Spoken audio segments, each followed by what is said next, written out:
Well, I've had the great pleasure and the honor today of doing a lot of radio interviews before I even came on the air. In fact, I did three very major programs and stations around the nation.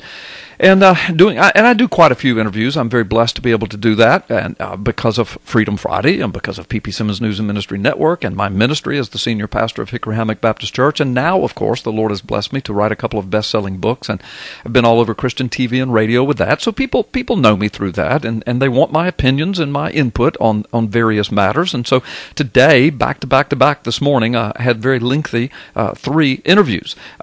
Some of the portion of the interview was about my latest book, The Rabbi Who Found Messiah, and the absolute Kaduri revival that it is causing in Israel. We'll talk about that in a moment. But some of it, of course, is about this fascination with the blood moons that are coming up. And I know quite a bit about that. Pastor Mark Belt, who wrote the greatest book on that, The Blood Moons, I can't remember the subtitle, Discerning the Times or something like that, but it's entitled The Blood Moons by Mark Belt, B-I-L-T-Z, but you pronounce it Belt. He is the senior pastor of El Shaddai Ministries in Tacoma, Washington. But he wrote this book. And the reason I'm mentioning him, he's scheduled to be on the show today. I don't know if he's going to make it or not, but it doesn't matter because I can talk about this very intelligently.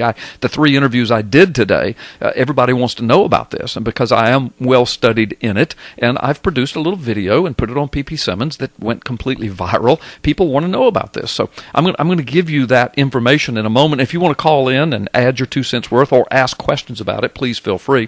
623-1330, area code 850. But Pastor Mark Belt was the original discoverer of this phenomena, and particularly as it relates to, now, scientists have been knowing about this. Astronomers have been knowing about it for hundreds and hundreds of years. So he wasn't the discoverer of the phenomena, but he was the discoverer, the first to speak to the fact how these blood moons line up with biblical events. Amazing. Way back in 2008, he spoke to this in a video format, which went viral. But then here recently, he's written a book about it, and it has become a best-selling book. So let me just explain this whole phenomena, because this is extremely interesting. If you don't know anything about it, and if you do know something about it, you may know more than I do, or you might have a question. So feel free to jump in if you want, or just kick back and listen. But here's the phenomena. Here's what it's about. A blood moon is nothing more than the moon appearing to be blood red, or orangish. It has kind of a reddish-orange hue. That is the result of a lunar eclipse. Now, lunar eclipses are not rare phenomena. They happen quite often. But what's got everybody all excited, and what's got prophecy watchers kind of, keeping their eyebrows raised right now, is that there is a phenomena among blood moons called a tetrad. That's a fancy word for 4 in a row. 4 blood moons in a row. 2 in one year, and then 2 in the next year. So 2 consecutive years, there are 4 blood moons in a row. And what Mark Belts discovered is that not quite often, but rarely, and the way these things align is amazing, and I'll tell you about it. But every now and then, these tetrads, which are very rare, an even more rare thing happens, or rarer thing happens. And that is, these 4 blood moons line up perfectly with 2 feast days of the 7 feasts of the Lord given to Israel in Leviticus 23. And when this tetrad of feast day blood moons lines up, it lines up like this. The first blood moon appears on Passover. That's in the spring. In fact, the first blood moon of this year is 2014. Of course, this is 2014. April the 15th of this year. Now, this is the first time this has happened since 1967, so give heed to what I'm getting ready to say. As a matter of fact, it's the last time it will happen for another 100 years. So this tetrad of blood moons falling on these feast days is extremely rare. But now listen. So this April the 15th is the first blood moon of the 4. The second blood moon of the 4 occurs in October of this year. which falls at the Feast of Tabernacles, which is the last feast. So Passover is the first of the 7 feasts. Tabernacles is the last of the 7 feasts. And as many of our listeners know, these feasts line up and correspond with the gospel message. I mean, they do. And they line up and correspond with the life and ministry of Jesus, the birth of the church, and the second coming of Jesus Christ perfectly. So a lot of people see huge significance in this. So the first blood moon occurs April 15th, all right, of this year, just a few days from now. The next one is in October of 2014 at the Feast of Tabernacles. The third blood moon in this tetrad occurs in April of 2015. Guess when? At Passover. You got it. The fourth blood moon of this tetrad appears in October of 2015. Guess when? You got it. Tabernacles. So I know this is a little, it's better if I have a chalkboard or an overhead or something. You know, this is radio. I hope people driving down the road are going, what? but hear me. 4 blood moons, 2014 and 2015, Passover and Tabernacles. All 4 of them fall on feast days perfectly. This phenomena will not happen again for 100 years. All right, now that's pretty exciting. What else is exciting is that since the birth of Jesus Christ till now, there have been only 7 of these occurrences. So in 2,000 years, only 7 times have there been a tetrad of blood moons lining up with the feast days.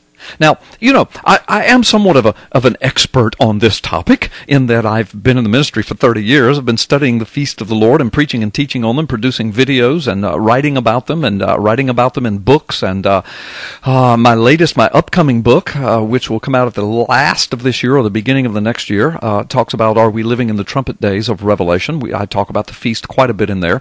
I've done a lot of studying on this blood moon phenomena ever since Mark Belts broke this information years ago. So, as I said, I've done 3 radio interviews on this today already, so I guess that qualifies me to be somewhat of an expert. But that doesn't mean that I don't have things to learn about this or that there are things that I don't know. So again, if you know something else about it, please call, and or if I'm confusing you and you have questions, please call. But in the meantime, let me jump back into the story. So I've already told you what the blood moons mean, told you about the tetrads, and that the last thing that I left off, I was telling you that between the time of the birth of Christ and now, that's been, let's just round it off and say 2,000 years, there have only been 7 of these tetrads, these 4 blood moons in a row in 2 consecutive years that line up with the feast days, Passover and Tabernacle. And then the next year, Passover and Tabernacle. So there's 4, okay? So this year, 2014, and then 2015, that is the first tetrad we've had since 1967. We won't have another one for 100 years. But what's really cool, out of those 7, several of them line up with very significant dates. Let's just talk about the last 3, all right, before this tetrad. This is all the time we're going to have today. But the last 3, we'll go back to 1492 was the 3rd one from this tetrad. 1492, what happened then? Well, Columbus sailed the ocean blue.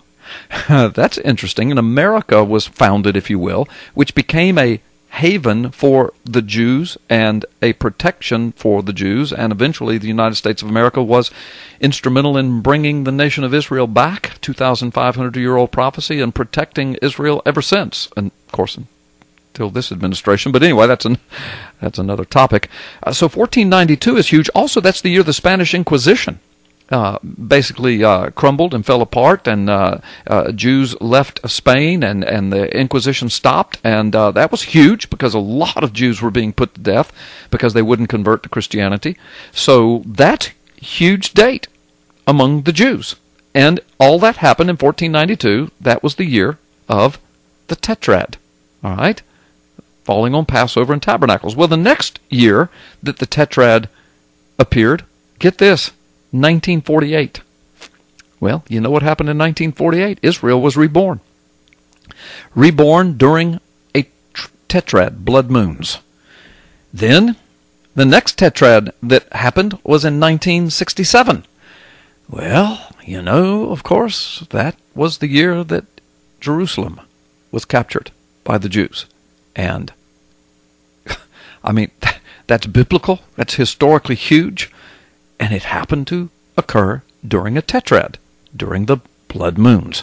Passover Tabernacles, Passover Tabernacles. Do you see a pattern here? tell you something else mathematically interesting. Now, everything I've told you is absolute fact. Okay? Now, you know, what does this portend for this year and next year, which is the first blood moons we've had since 1967? I don't know. We'll speculate in a moment, okay? But right now, everything I'm telling you is fact. So that happened 1967. Now here's another interesting mathematical connection.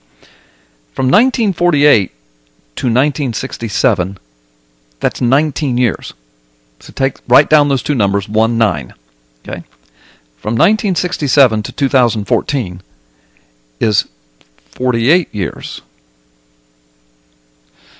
Write down those two numbers. What are the four numbers? 1948. Well, that goes right back to the date of the birth of Israel. Now, interestingly, I don't have them in front of me, but there are several other tetrads before the 1492 date that occurred in those 7 between the birth of Christ and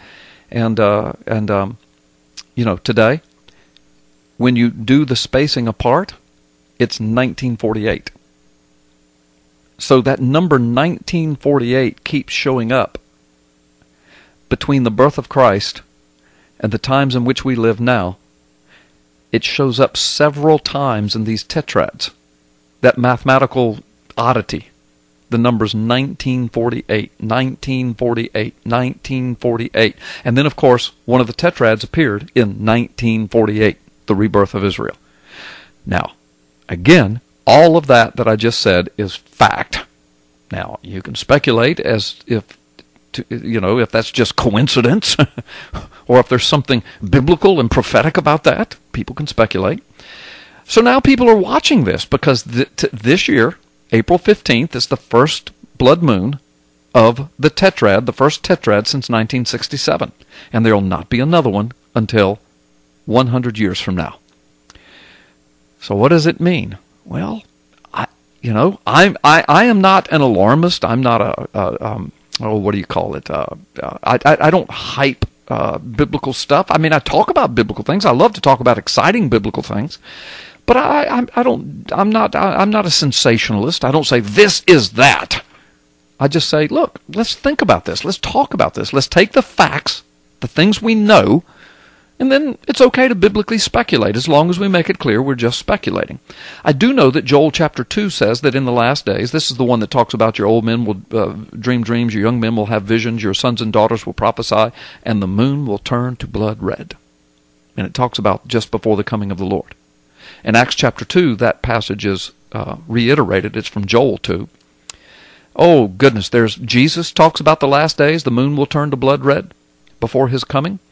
The book of Revelation, the 6th seal, I think that's found in chapter 7, talks about the moon turning to blood red just before his return.